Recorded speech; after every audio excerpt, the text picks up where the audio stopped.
On the programme, suffering Saints. We have the latest after another disappointing weekend for Southampton. Happy Hampshire. County cricket season kicks off with victory for the Royals. And international rugby comes to Portsmouth as England and Ireland take part in a special training camp.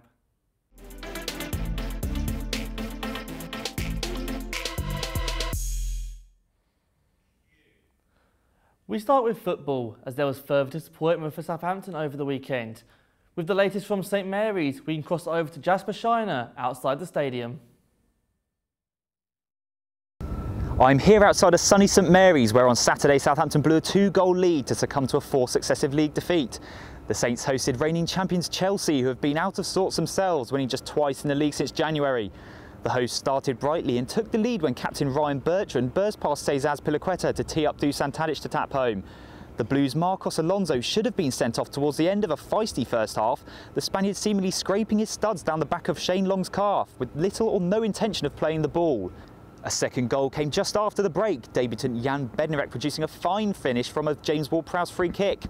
However, a mad 8 minutes flipped the game on its head as Olivier Giroud and Eden Hazard put the visitors in front. Mark Hughes was left frustrated by his side's defending after conceding 3 goals in each of their last 4 Premier League games. Southampton remain in the relegation zone after wins for fellow strugglers Crystal Palace and Huddersfield. The Saints are 5 points off safety with 5 games remaining.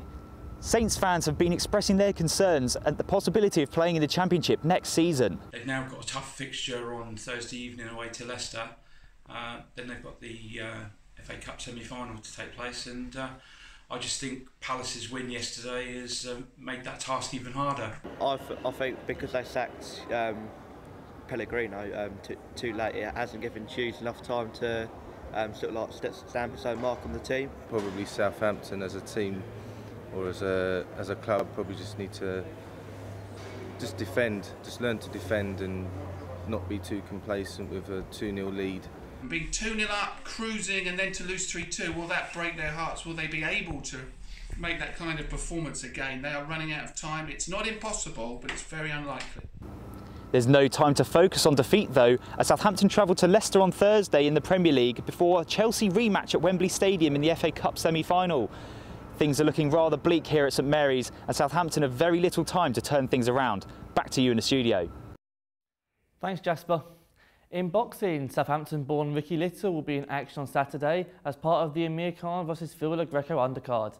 Little will be raring to fight at the Echo Arena in Liverpool and has expressed what he plans to achieve as a super bantamweight fighter in the near future. You were talking about titles, is that still the plan? Yes, I'm going to chase that British title, mate. It's my dream, so yeah, I'm on a mission to get it. In cricket, Hampshire have started the new season with a 196-run victory on Monday afternoon at the Ageas Bowl against fellow Division 1 side Worcester. Going into the final day, Hampshire only needs to bowl out the visitors in their second innings after scoring 534 runs with the bat. Benjamin Johnson gives us the lowdown from the 4 days of action. County cricket season has commenced as Hampshire hosted Worcester at the Ageas Bowl. Although Worcester won the toss and decided to bowl, Hampshire benefited with scoring 280 runs on day 1 in their first innings, with James Vince and Gareth Berg both scoring with 75 runs each. Hampshire then bowled out Worcester for 211 on day 2 and followed this up by scoring another 244 runs to take a demanding lead into day 4. Worcester really struggled to chase Hampshire on the final day, finally lost by 196 runs. With many people tipping Hampshire to perform well this season in Division 1, this victory is the perfect start to this season. Benjamin Johnstone, Solent Sports News. British number 1 Kyle Edmund fell at the last hurdle in his maiden ATP Tour final, losing to Spain's Pablo Andujar in Marrakesh. Edmund earned a place in the final after winning twice on Saturday, but he could not overcome the world 335. Despite the loss, Edmund will rise in the rankings to 23rd and will be setting his sights on the upcoming Monte Carlo Masters.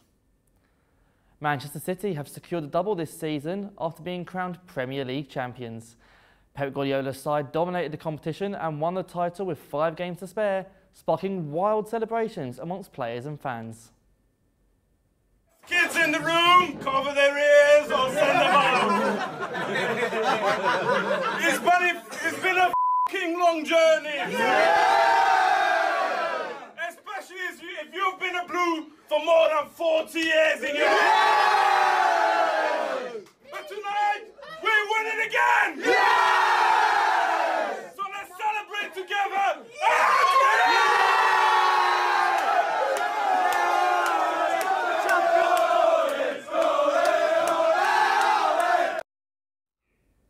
City won the title after Manchester United lost 1-0 at home to bottom side West Brom. After the game, the United manager offered his congratulations to their local rivals. I would be very upset if somebody says that they won the title because Manchester United lost against West Bromwich Albion. They won the title because they were the best team, because they won a great amount of points. They lost only 2 matches because they were the best team. That's the reason why they were champions. A fierce rivalry was resumed last week as international rugby came to Portsmouth. England under-18s were hoping to beat the senior team's recent battle against the Irish. Both the young sides were facing off in a week's training camp with 2 tests to decide who left with the bragging rights. Ashley Wilby caught the action. Hundreds came out in attendance to see the HMS Navy base in Portsmouth play host to England County Under-18s versus Ireland Club and County Under-18s. And if the Six Nations was anything to go by, then this was going to be a trying test for rugby's young international hopefuls.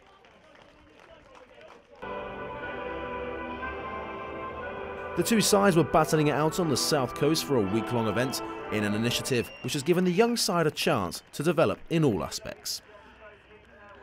I think it's brilliant to build the sport and to develop players especially. So I think I've got a lot out of the system. I think most of the time you're in an atmosphere with rugby people. You talk rugby, but you can also have downtime. You make new friends, you have new experiences. And it's a very professional vibe around. We've had a fantastic week here in Portsmouth. We came in on Friday with the players, and they've worked incredibly hard throughout their time here. They're a fantastic bunch of boys, and they've earned what have been 2 fairly hard-fought victories. Portsmouth's been absolutely fantastic for us. The facilities at HMS Temeraire have been first-rate, and the Royal Navy couldn't have been more accommodating, so we're very grateful to them. Yeah, so I mean, being immersed in rugby, obviously I love the sport. It's been really, really good. Getting to know all of the boys, obviously. Only just met them over the past few weeks. We've had a few weekends before this to sort of get to know each other, but it's good to play and sort of live around a really good bunch of lads and good rugby players, and really develop myself as a captain and as a rugby player. With such a great chance for these young names to showcase their talents on the international stage, what is the feeling like representing the England Rose? It's a whole new experience, and it means the world to me. It's for when you get the call up and you have a phone call and you end it and you go, I'm going to be playing for England. It's a bit of experience. The amount of chills I've had throughout this week are unreal. It was a nail-biting test as England came out victorious with the last kick. But what are the chances of us seeing these young players repeating this in years to come on the grander international stage? Well, certainly there's been a huge number of players that have come through our programme over the last 7-8 years that have gone to play in the Premiership and the Championship. I think what's brilliant with the development of the Bucks Super League at some of the universities there is that rugby is a very serious level now. Most of these players will probably go on to play in Bucks University sides, and then who knows? It was all celebrations for England in a successful week for results and the hopes of converting the chance to play for their country for years to come. Ashley Wilby, Solent Sports News. And finally, the city of Southampton is preparing for the 2018 marathon. Nearly 10,000 runners are expected to take to the streets for the event, raising money for charity in the process. With a large crowd set to turn out to watch the athletes running throughout the day, the city is sure to be filled with fun and festivities. I'm afraid that's all the time we have for you. Thank you for watching. Before we go, everybody here on the news team would like to send a huge congratulations to David Riley and his wife on the birth of their daughter over the weekend. We'll be back next week with more sporting headlines. Goodbye for now.